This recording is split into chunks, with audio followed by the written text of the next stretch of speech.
નમસ્કાર વાલી મિત્રો, શું તમારા બાળકનું એડમિશન ખાનગી શાળાની અંદર એટલે કે પ્રાઇવેટ સ્કૂલની અંદર ફ્રીમાં કરાવવા માંગો છો? જો હા, તો આ વિડિયો તમારા માટે છે.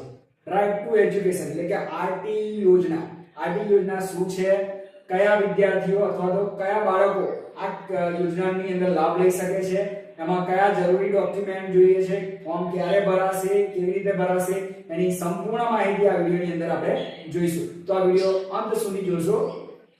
શરૂઆતમાં વાત કરીએ આરટી 2026-27 જેની જાહેરાત થઈ ગઈ છે. આ યોજના છે શું? તો રાઈટ ટુ એજ્યુકેશન ગુજરાત સરકાર દ્વારા 2009 ની અંદર આરટી એક્ટ 2009 માં ખાનગી શાળાઓની અંદર 25% બેઠકો અનામત રાખવામાં આવી છે. કોના માટે? તો ગરીબ અને વંચિત જૂથના બાળકો માટે આ 25% સીટો અનામત રાખવામાં આવી છે, જેની અંદર એડમિશન લેતા વિદ્યાર્થીઓ જેને 1 ધોરણથી લઈને 8મા ધોરણ સુધી ફ્રીમાં એટલે કે ફ્રીની અંદર એડમિશન અને શિક્ષણ પૂરું પાડવાની આવે છે.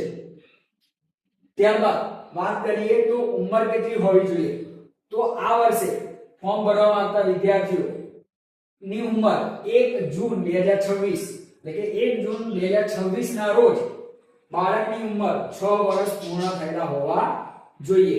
તો જ આ વિદ્યાર્થી આ યોજનાની અંદર ફોર્મ ભરી શકે છે. ત્યારબાદ કયા બાળકોને પ્રાથમિકતા આપવામાં આવશે? કોઈ પણ બાળક ભરી શકે છે, પરંતુ પ્રાથમિકતા એમના શ્રેણીના આધારે આપવામાં આવે છે. જેમ કે અનાથ બાળકોને પ્રાથમિકતા વહેલી આપવામાં આવે છે, ત્યારબાદ બાળ ગૃહના બાળકો, બાળ મજૂરો હોય, બરાબર છે, ત્યારબાદ દિવ્યાંગ બાળકો હોય, દિવ્યાંગ વિદ્યાર્થીઓ માટે 4 વર્ષ વધારાની છૂટ આપવામાં આવી છે. ત્યારબાદ એઆરટી થેરાપી લેતા બાળકો, શહીદ જવાન કે જે શહીદ પામેલા હોય એવા જવાનોના જે બાળકો હોય એમને પણ પ્રાથમિકતા આપવામાં આવે છે. ત્યારબાદ સોશિયલ કેટેગરીની અંદર વાત કરીએ તો જે કુટુંબની અંદર એક જ બાળકી હોય, એક જ દીકરી હોય તેવા બાળકને પ્રાથમિકતા આપવામાં આવે. ત્યારબાદ એસસી એસટી ના કેટેગરીના બાળકો, એના પછી એસસી બીસી ઓબીસી એટલે કે એના પછી જે વિચરતી અને વિમુક્ત જાતિ એટલે કે એનટીડીએનટી, ત્યારબાદ ઈડબ્લ્યુએસ ના બાળકો, એના પછી છે બીપીએલ 1 થી લઈને 20 નો સ્કોર ધરાવતા જે કુટુંબો છે તેના બાળકોને, ત્યારબાદ સરકારી આંગણવાડીમાં અભ્યાસ કરતા બાળકો, સરકારી આંગણવાડીના અભ્યાસ કરતા બાળકો માટે આંગણવાડી તરફથી આપવામાં આવતું પ્રમાણપત્ર રજૂ કરવાનું રહેશે. ત્યારબાદ સામાન્ય કેટેગરી એટલે કોઈ પણ કેટેગરીના જે બાળકો છે એ આ યોજનાની અંદર લાભ લઈ શકે છે. હવે એની અંદર આવક મર્યાદાની જો વાત કરવામાં આવે તો ગયા વખતે આવક મર્યાદા 1,50,000 હતી, તે વધારીને આ વખતે ગ્રામ્ય અને શહેરી બંને વિદ્યાર્થીઓ માટે આ વર્ષે આવક મર્યાદા 6 લાખ કરવામાં આવી છે, જેના માટે આવકનું પ્રમાણપત્ર ટીડીઓ અથવા તો સક્ષમ અધિકારી દ્વારા આપેલું હોય એવું રજૂ કરવાનું રહેશે. ત્યારબાદ આપણે ડોક્યુમેન્ટની વાત કરવામાં આવે તો ડોક્યુમેન્ટની અંદર બાળક તેમજ માતા પિતાના આધાર કાર્ડ, રહેઠાણનો પુરાવો એટલે કે Aadhaar card, ration card, light bill એવા જે પુરાવા છે તે રજૂ કરવાના રહેશે. બાળકના જન્મનો દાખલો, જો સોશિયલ કેટેગરીની અંદર આવતા હોય એટલે કે ઓબીસી, એસસી, એસટી, એનટીડીએનટી, ઈડબ્લ્યુએસ આ બધા વિદ્યાર્થીઓએ જાતિનો દાખલો રજૂ કરવાનો રહેશે.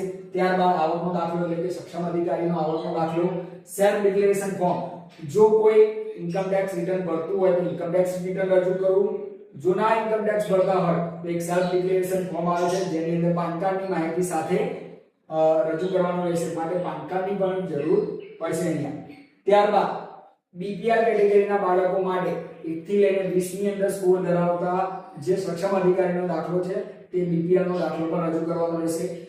એક નોંધ છે કે તમામ જે ડોક્યુમેન્ટ છે એ આપણે કઈ જમા નહીં કરાવવાના, માટે ઓનલાઈન જ્યારે અપલોડ કરો ત્યારે ઓરિજિનલ ડોક્યુમેન્ટ અપલોડ કરવાના રહેશે, ઝેરોક્સ ચલાવવામાં આવશે નહીં. બરાબર છે. તો હવે સમય મર્યાદાની વાત કરીએ. આ ફોર્મ ક્યારે ભરાશે? તો 4/4/2026 ના રોજ ઓનલાઈન ફોર્મ ભરવાની શરૂઆત થશે. ત્યારબાદ 17/4/2026 સુધી આ ફોર્મ ભરી શકાશે. આ સંપૂર્ણ જે ઓનલાઈન ફોર્મ ભરવાથી લઈને સિલેક્શન પદ્ધતિ બધી વસ્તુ ઓનલાઈન છે, બરાબર છે. માટે આ જે ફોર્મ ભરી ગયા બાદ આ ફોર્મની પ્રિન્ટ કરી જમા કરાવવાની રહેશે નહીં, બરાબર છે. તો આ યોજનામાં લાભ લેવા માંગતા વિદ્યાર્થીઓ, વાલીઓ આ વિડિયોને જરૂરી વ્યક્તિ સાથે પહોંચાડે અને તેનો લાભ લે. જય હિન્દ.